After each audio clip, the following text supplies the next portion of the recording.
हिमाचल प्रदेश विधानसभा में राष्ट्रीय गान और राष्ट्रगीत के कथित अपमान को लेकर चल रहा विवाद तूल पकड़ता जा रहा है। भाजपा विधायक दल ने विधानसभा सचिवालय से मुलाकात के बाद कांग्रेस के आरोपों को खारिज करते हुए कहा कि भाजपा विधायकों ने राष्ट्रगान का पूरा सम्मान किया। भाजपा विधायक विपिन परमार ने कहा कि सदन के भीतर की वास्तविक वीडियो में स्पष्ट हो गई है। विपिन सिंह परमार, सुधीर शर्मा सहित भाजपा विधायकों ने पत्रकार वार्ता में सरकार और मुख्यमंत्री पर मामले को लेकर सदन तथा जनता को गुमराह करने का आरोप लगाया।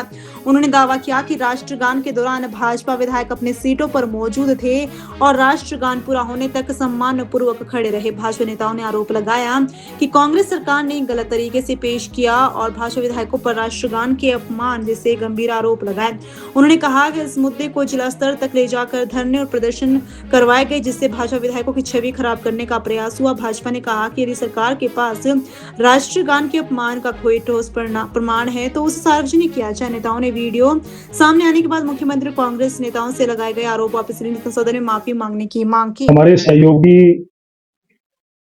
वरिष्ठ विधायक पूर्व में रहे मंत्री श्रीमान सुधीर शर्मा जी, हमारे वरिष्ठ सहयोगी विधायक आदरणीय श्री त्रिलोक जी,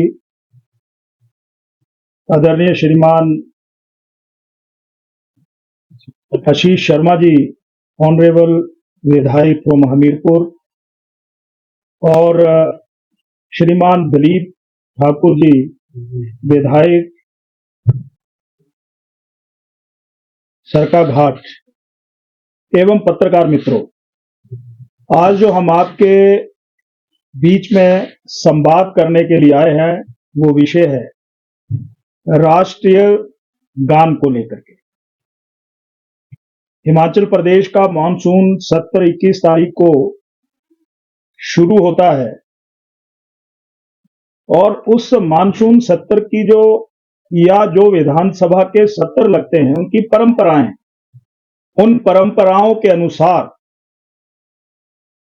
राष्ट्रीय गान जो गाया गया उसको पूरे सदन में सभी विधायकों ने और विशेष करके हम विपक्ष के विधायकों ने भी पूरा मान सम्मान अपनी जगह पर खड़े होकर के संपूर्ण राष्ट्रीय गान दोहराया, मान दिया, सम्मान दिया।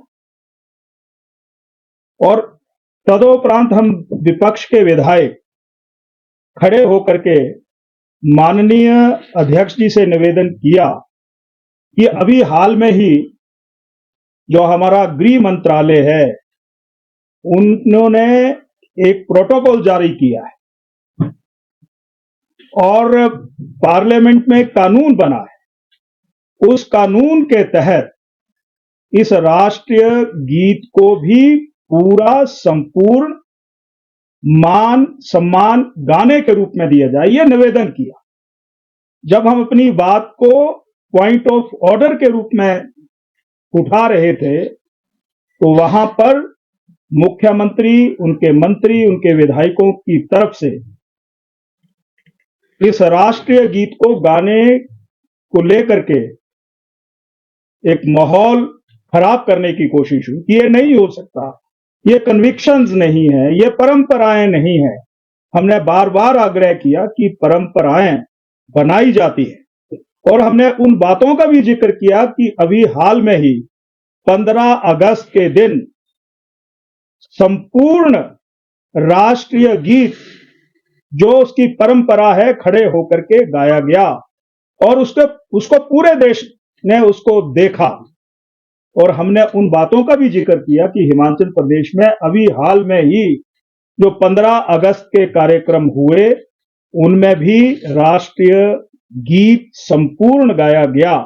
परंतु मुझे इस बात को लेकर के बहुत जिसको कह सकते हैं कि दुख है कि मुख्यमंत्री जी ने इस सदन को गुमराह किया, हिमाचल प्रदेश की जनता को गुमराह किया कि विपक्ष के विधायकों ने इस राष्ट्रीय गीत का अपमान किया है और राष्ट्रीय गान को भी उसके साथ जोड़ा।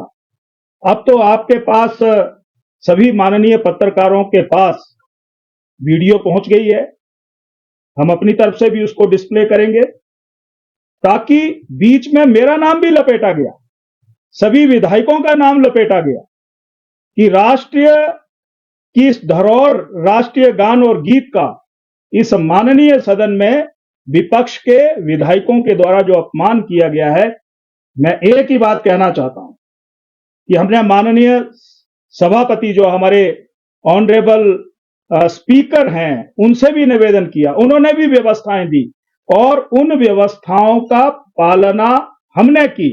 तो आज यह साबित हो गया है कि झूठे हम नहीं हैं, झूठे हिमाचल प्रदेश में जो कांग्रेस के नेता के रूप में या मुख्यमंत्री के रूप में जिम्मेवारी संभाले हुए हैं, उन्होंने सदन को, उन्होंने प्रदेश को और देश को गुमराह किया है।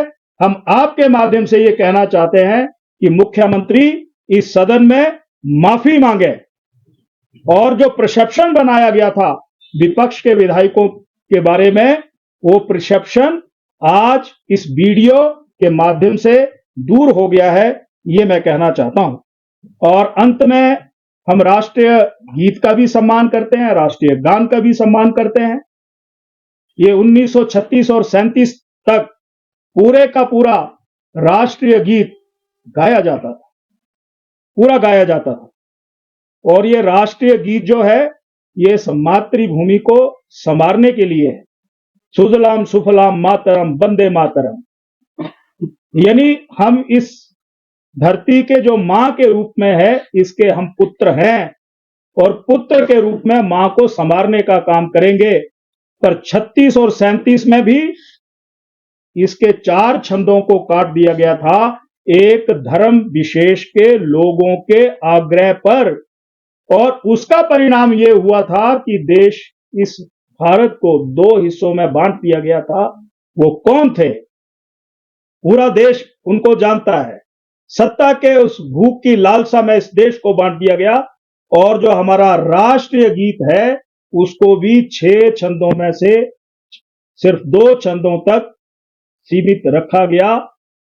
हाँ, मैं ये मान सकता हूं कि अगर कांग्रेस वर्किंग कमेटी की बैठक में कोई फैसला होता है कि हम इसको संपूर्ण नहीं गाएंगे, तो उनका व्यक्तिगत सोच हो सकता है, देश के प्रति उनका विजन क्या है, वो अपना विजन उस तरीके से रख सकते हैं।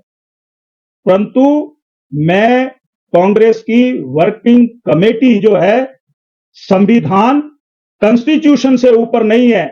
ये देश संविधान की परंपराओं के अनुसार चलता है। ये कांग्रेस CWC की परंपरा या निर्णय से नहीं चलेगा, ये मैं कहना चाहता हूं।